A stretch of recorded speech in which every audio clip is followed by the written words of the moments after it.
मतदान एवढ्यासाठी केलं, या देशाच्या स्वातंत्र्यासाठी.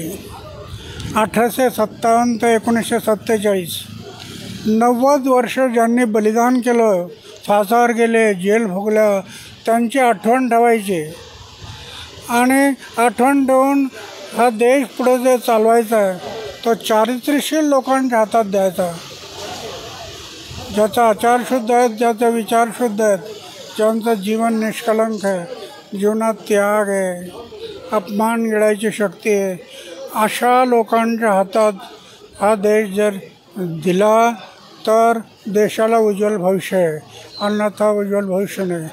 पक्ष आणि पार्ट्या, व्यक्ती देश काढून टाका. फक्त समाज आणि देश याचा विचार केला.